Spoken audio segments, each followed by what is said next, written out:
Hey, it's Rabbi Rabbs coming right back at you. Hey, listen, I just stumbled upon a YouTube video that somebody uploaded after they had recorded Tucker Carlson of Fox News Channel.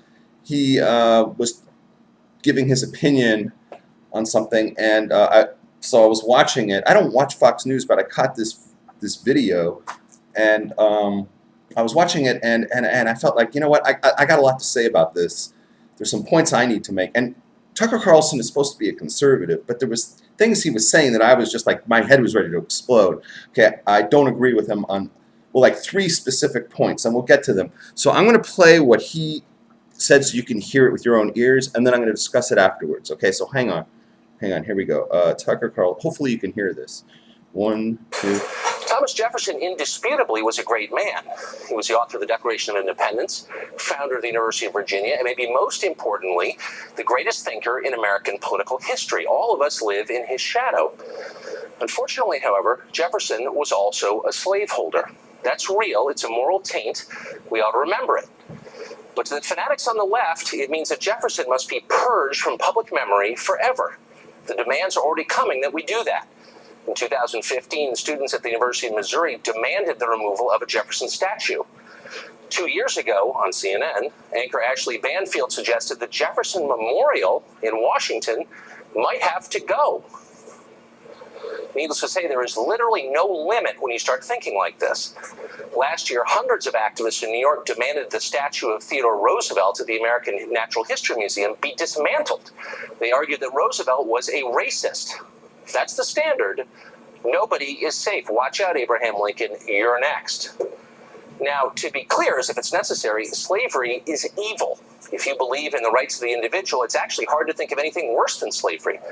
But let's be honest, up until 150 years ago, when a group of brave Americans fought and died to finally put an end to it, slavery was the rule rather than the exception around the world, and had been for thousands of years. Okay, I think I'm going to stop him right there. Okay, so everybody heard it. You know, it's a little bit boring, whatever. If you didn't catch all of it, so just rewind, you know, go back in my video to the beginning, and then you can listen to him say his whole spiel. Or go on YouTube, find it, and listen to the whole damn whatever editorializing when he does his commentary.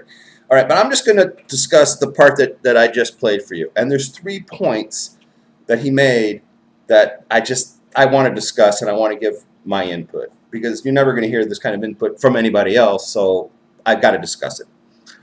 First up, I'm going to go in order of how he said it. First thing he said was that Thomas Jefferson, indisputably, like everybody would agree, is the greatest thinker in American political history.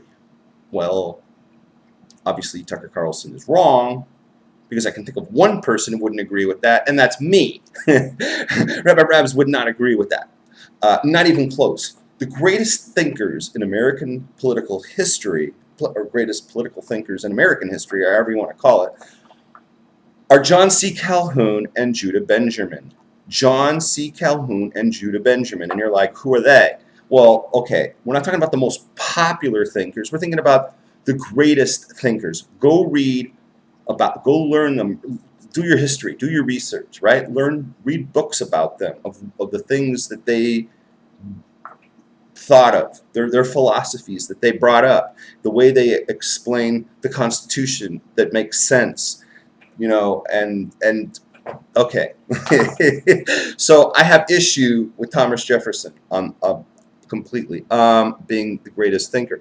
Then he made a second point, and he said that he was talking about slavery, and he said that the fact that Thomas Jefferson owned slaves, a lot of slaves, is a moral taint on him, and that unquestionably slavery is evil. There's like nothing worse than slavery. Really? I can think of a lot of things worse than slavery. Okay, honestly, that's not a joke. I can think of a lot of things, right? And look at Jewish history, the things that we've put up with. We've survived and been tortured, and much worse than slavery, okay? So slavery is not the ultimate evil. Okay, now, he said it's a moral taint and it's evil. And I'm going to disagree completely with that. I believe there's nothing evil intrinsically about slavery, and that it is morally not a taint, it's morally fine, it's morally correct. There's nothing morally wrong about slavery and people who have owned slaves. Okay, what am I talking about? Well, let's get down to the let's start let's start somewhere. What are morals? Who determines what is morally correct, morally good, and morally bad? Where is the basis for that? Is it Tucker Carlson's head? Is it, whatever the majority of the American people at that time consider moral? Because I would argue if that's the case, because today we all say, not we, don't put me in that. People today, so many people say, oh, slavery, evil, bad. Then slavery wasn't evil. Okay, so then it wasn't morally bad. You're only looking at it with today's American secular value system. You're looking at that. So the morals is it's not constant. Okay, it was morally fine then. It's not morally fine now, according to Tucker Carlson. Okay, but it was morally fine then. See, I can't play this game. I don't play with fluid morals that change slowly in every generation. I don't play by those rules. Judaism doesn't play by those rules. I follow Judaism, and Judaism dictates to me morals. And you know what those morals are? They're constant. They never change. Judaism says morals don't change. And you know why? Because they come from God, and therefore they're eternal. They are eternal. They don't change regardless of how many people do change. People change. Morals from God do not change. Now, morals come from God and they are constant. They never change. It doesn't matter how many people say, slavery bad. Really? Okay, what does God say? Nowhere in the Torah, nowhere in Judaism, does it ever say slavery is evil, slavery bad, you're not allowed to own slaves. In fact, it says the opposite. It says you can own slaves. And not only does it say you can own slaves, the Talmud spends pages and pages and pages discussing slaves. And then what do you feed them? How do you take care of them? When do they go free? All of these things. Slavery is perfectly moral. Okay, so the idea that slavery is evil, says who? Says Tucker Carlson? Says a bunch of Americans? Their morals are moving. They're moving. They're not constant. Okay? Certainly anyone who follows the Bible, and that should include Christians. I don't know if Tucker Carlson is Christian or not. It's not my business. But anyone who follows the Bible, anyone who follows the Torah, must admit that slavery is discussed in the Bible, and it never says it's evil. It never says do not own slaves. It doesn't say that. It says you're allowed to own slaves. So obviously slavery is not evil. And owning a slave is not a moral taint, because it's morally fine, but according to the Bible, which is given to us by God, and God determines all morals. And you're going to say, who says God determines morals? Your morals have to come from somewhere. Okay, does it come from Marx? Does it come from some book? Okay, does it come out of whatever prevailing nonsense a bunch of kids coming out of some intellectual indoctrination center called college come out and say? I don't think so. Morals come from God, and it's brought down in the Torah, which he spoke to the Jewish people. That's morals. That's what our Creator gave us. And you know what? The founding fathers of America were following those morals. Their moral backbone was God, as he spoke in the Bible. Okay? This country was founded on strong Judaeo-Christian values. So you can never say that slavery was evil. And you could never say that Thomas Jefferson had a moral taint. Okay? Because he didn't. He was following Judaeo-Christian values which accept slavery, and it's not evil. Okay? And here's one thing I want to say on that. And you're going to say, well, wait a minute. It was horrible what happened to the slaves here in America. Yes, in many cases it was. But that's because they didn't treat their slaves well. That's a separate issue. Again, Torah, God, spends pages and pages of Talmud discussing how to treat your slaves, what's allowed and what's not allowed. For instance, if you only own one pillow, the slave gets it. You don't. Talmud says if you buy a slave, you've bought a master, because now you have to give up your pillow to the slave. If there's only who eats first? You, the master, or the slave? The slave eats first. You have to treat your slave better than you get treated. Okay? So we can have a discussion on how to treat slaves. That's a fair discussion. That's a conversation that should have been had. America should have had that conversation instead of having a war. How about that? No one ever died in the middle of a conversation, huh? When slavery became an issue, that should have been a conversation. But it's bigger than that. Okay, we're going to get into that in a second too. But it should have been a conversation. And you know what? Somebody like me, a Jew who knows Talmud, should have shared in that conversation. We should have been invited into that conversation. We could have shared what the Talmud tells us of how to treat slaves. And I believe that America would have been open to it, because it was a very God-fearing country. Okay, it was built on Judeo-Christian values. The Bible was the backbone to the foundation of America, and it was certainly the backbone to the Confederate States of America. It's right in the preamble to the Confederate States of America's Constitution. It actually mentions God in it. Okay, Confederate States were far more religious than the USA. The CSA was far more backbone, hardcore, Judeo-Christian values. Okay, now, and all they had is the Bible, and the Bible says you're allowed to have slaves. It never discusses how to treat the slaves. So they all thought they were following, exactly what God wanted, but they're not working with the whole book, because the Talmud is what God gave to the Jews, and we needed to share that and say, look, if you're going to own slaves, what God really wants is you to treat them like you treat yourself, okay?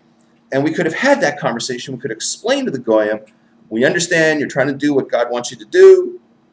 You just need to, we have the full handbook on this, and you don't. You're in the dark, and you're not treating them well, and you think you're doing a good thing, but you're really, you're mistreating these people.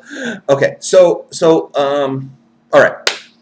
So that's the point. Slavery is not evil. It's not inherently evil, and it's not a moral taint. It's perfectly moral to own slaves. Mistreating slaves is bad. Mistreating slaves is evil, right? Mistreating people is evil, okay? For instance, who mistreats slaves? The Muslims. The Muslims are notorious. Nobody in the history of mankind has owned more slaves than Muslims. Muslims have taken tens of millions of slaves, and they still take them today, and they've historically have been horrible to these people. Okay, there's nothing worse than becoming a slave to a Muslim. If you're a guy, historically they castrated you, and if you survived, then you were a slave. If not, you were just dead, and that's what they did. How do you think America got into its first war? How do you think the Marine Corps came to be? The first war after the United States became a country in 1789, we had a constitution. The first war we ever fought was against the Muslims over in Tripoli. Okay? Because why? Because they were kidnapping our American merchants who were on ships going in the Mediterranean to the European countries. They'd come out and they'd hijack the boat, or whatever you want to call it, and they'd capture all capture all the American sailors, and they would turn them into slaves, castrate them, and this was horrible. And we had to go to war to get our slaves back and stop the Muslims from killing us.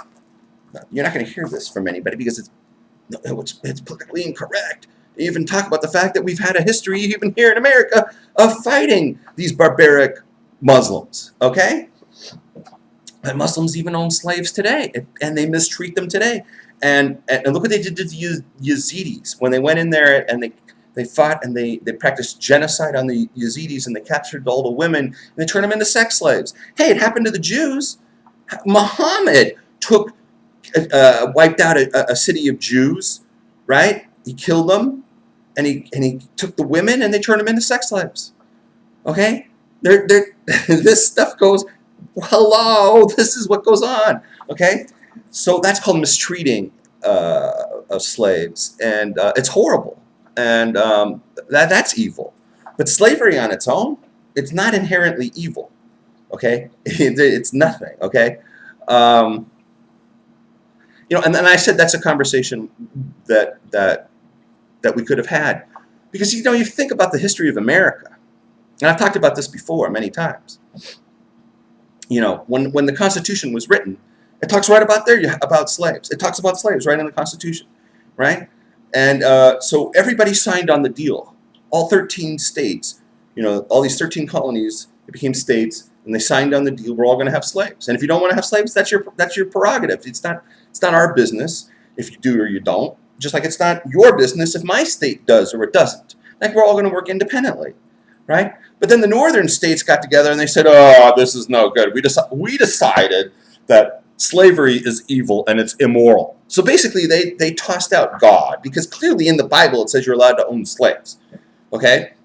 So they decided that God's morals, no good. We're going to create our own morals, and we decided we know more than God, and we're going to dictate not only to ourselves that we know more than God, and therefore we've decided for ourselves that slavery is evil, but we decided that we're better than everybody else, and we are now going to tell everybody else in every other state that slavery is evil, and that God has it wrong, or there is no God, or whatever, right? That God has it wrong, his morals are no good, we know more than God does. It's like, where is your God now? I mean, it's like biblical, like Pharaoh, like, where is your God now? And we know more than God. This is the North, okay? And they say, oh, the South rebelled, and I say bullshit. The North rebelled. The northern states rebelled. They're the traitors. They had a deal, and they reneged on it. The deal said we're going to have a country, and there's two things about this country you need to know. Each state is a country on its own. It can do whatever the hell it wants, and no state's allowed to tell another state what to do. No federal government is allowed to tell any particular state what to do. Again, who explicitly discussed this? John C. Calhoun, greatest thinker in American political history. Okay, so there's a thing, and he even had a word called... he came up with a term. I can't think of it, but it means that if the federal government comes up with all the other 12 states, or 49 states today, come up with a law, they pass a law, a federal law, and your state says, I don't want to follow this law. I think it's called dissolvement or something. You just say, we're not following it, and you don't, and there's nothing they can do. They can't send troops to you to force you to do it, okay? That's what John C. Calhoun argued is implicit in this Constitution, because nowhere does it say that you can't secede, and nowhere does it say you must follow any federal laws. Okay? It doesn't say that for the states. All it says is that it discusses the federal government, what it can and can't do, and it never says the federal government has the power to go tell a state what to do. It doesn't have that power. It didn't have that power until Abraham Lincoln came along and created a tyranny, and he turned the entire Constitution and the framework of the United States on its head, and made states unimportant and not powerful and impotent, castrated them, and made it an all-powerful federal government, which is exactly what the United States was created for, was to get away from a huge tyranny federal government. Okay? So Lincoln is the worst president in history of the United States. I don't want to get sidetracked. Okay, now, so I always say that the rebels, the real traitors, were the North, because they reneged on the original agreement, and then they decided that they were better than the other states. They knew more than God did, and everybody who was following God had it wrong. And what we're going to do is we're going to tell them that they can't do it, and if they don't listen to us, we're going to kill them.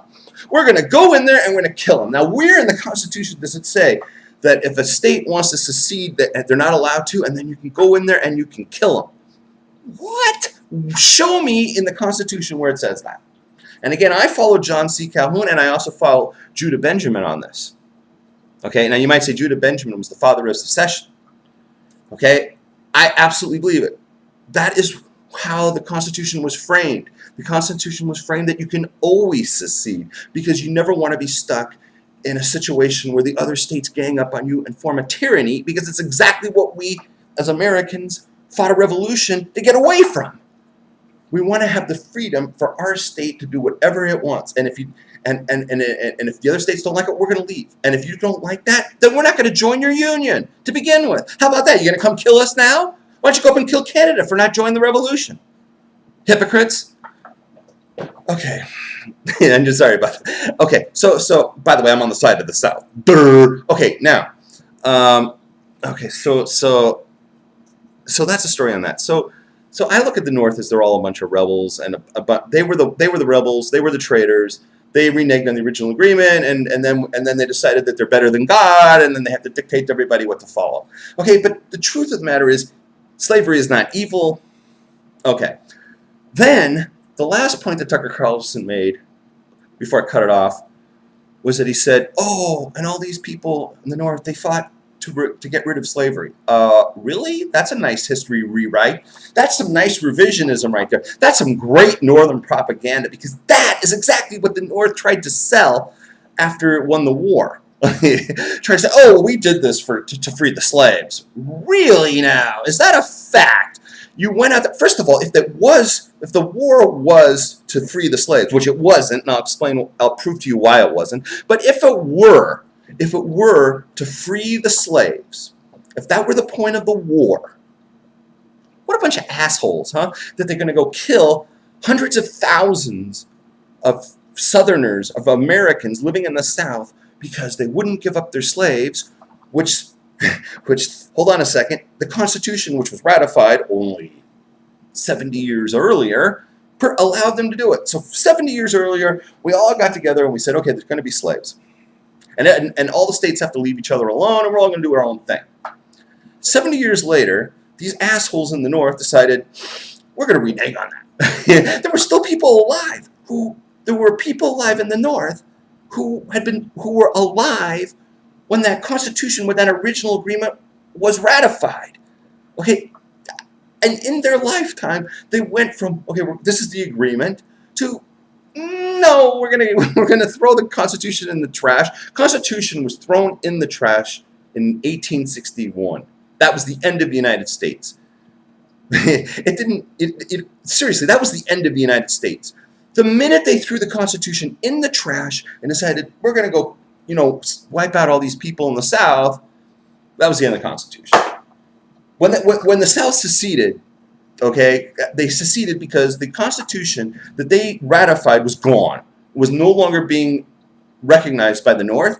They said, we're going to start over on the South, and they made their own Constitution, and it was exactly how the original one was framed, only this are people who were following it.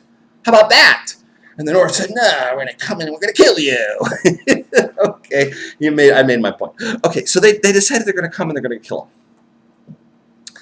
him. And then when they killed him, they decided, let's sell this evil, immoral thing that we just did by slaughtering hundreds of thousands of Americans. Right? It was the worst war in American history. There were almost more casualties in those 4 years of the war between the states than there were of all Americans ever killed on any battlefield, all battlefields put together. Almost as many. That's how many Americans died in this horrible, unnecessary, evil, unneeded, unconstitutional war that the tyrant Lincoln thrust upon those that had tried to keep the Constitution. Okay, but then they tried to sell it for future generations in the history books. It was a war over slavery. I'm going to tell you that's impossible. That's impossible that was a war over slavery, because there's 3 reasons, and any one of these 3 prove that it wasn't. Okay? But I'm saying even if it were a fight over slavery, even if it were a war over slavery, that just makes the North bigger assholes for violating the Constitution for something that was protected by the Constitution, that you see that they're allowed to own slaves. It discusses it in the Constitution. It never says, oh, you can't own slaves. It talks about the fact that there are slaves. But it wasn't even a war about slavery. And now here's my 3 points. Number 1, Lincoln wrote a letter. And in a letter he said, even if there wasn't slavery, I would still have this war because these people seceded and we need to hold together the Union. And we're going to do it by killing them. And he wrote it with his own words, and that's all you need to know. That he admitted in a letter that even if it weren't about slavery, he would still generate this war. Now, he said it. Now, you might say, well, that means he was doing it over slavery. Really? He was going to go to war anyways. Slavery is a red herring. Okay? Now, we're saying it was about slavery. No, it wasn't, because this guy wanted to hold the world, the country together, and that was the issue. The South didn't like that the North was reneging on the Constitution and the whole framework and the idea that you can't, that you can't hold whatever. And so they left and tried to reestablish the Constitution. They left, which they're allowed to do, according to John C. Calhoun, according to Judah Benjamin. And Lincoln said, no, you can't. We're going to go kill you. Okay, so that was what this war was about. It was about states' rights. Lincoln wanted to dissolve states' rights and turn it into a tyranny where the president runs this gigantic federal government and it controls everything. If you try to leave, we'll kill you. Okay? It's the biggest tyrant ever. Worst president we ever had. Okay, so that's one proof. Number two is 5 states in the of the USA, in the North, in the Union, 5 states held slaves the whole time. Missouri, Kentucky, West Virginia, Delaware, and Maryland. Plus Washington, D.C. Washington, D.C. Slaves were owned throughout the entire war in those 5 states and the Washington, D.C., right in Lincoln's backyard. Really in Lincoln's backyard, because Maryland too. Not only did they hold them the entire war, but the war was over. Lincoln had been killed, and those 5 states still owned slaves. They held their slaves the entire war. The only slaves that Lincoln freed were those that belonged to Jefferson Davis. He never released his own slaves. What a hypocrite. You can't tell me this was a war over slaves when the North held its slaves the whole time. You wanna get rid of slavery? Great. Get rid of your own slaves. How about that? You're trying to tell us for future generations that the reason why you went to war was for slaves? Then why didn't you release your own slaves? Duh! That's a proof that you didn't do it over slavery. It had nothing to do with it. Because if you were really upset with slavery to the point where you're going to go kill people over it, certainly you would have freed your own 5 states first. You didn't. Because this had nothing to do with slavery, and you know what? Liars, hypocrites, propaganda. And thirdly, the last one, and this one is just like, this one is impossible to argue against. Are you ready?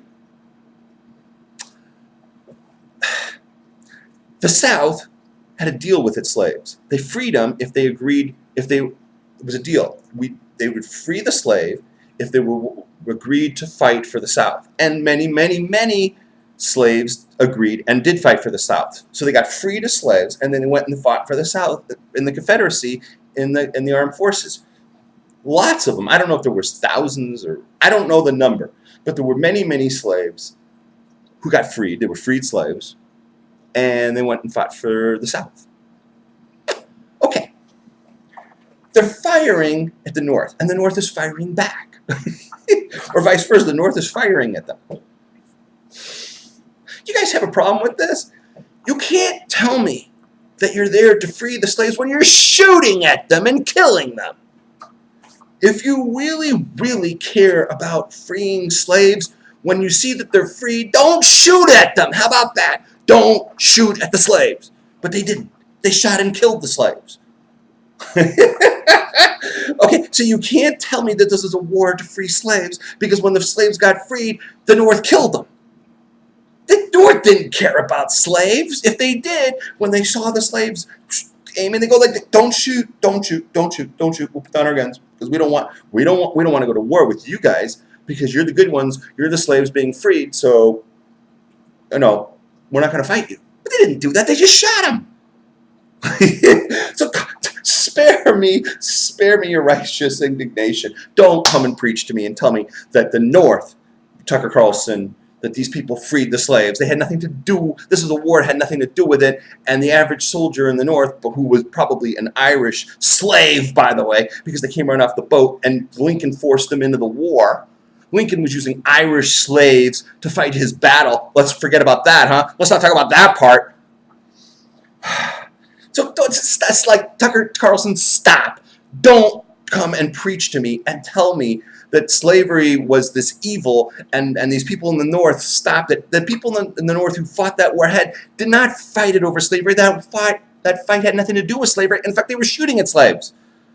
Okay, and these were slave owners. If they were from one of those 5 states, they were slave owners shooting at slaves. So please don't come and tell me, spare me. I'm not going to listen to it. Blah, blah, blah, blah, blah, blah, blah. I'm not going to listen to it. Because it's not true. This was a war, it had nothing to do with slavery. Okay? And slavery is not evil. God says you can own slaves. It's not a moral taint on Jefferson, who, oh, by the way, is not the greatest thinker in American history. He's probably up there, but I'm going to go with John C. Calhoun and Judah Benjamin. Thank you very much, and thank you for watching.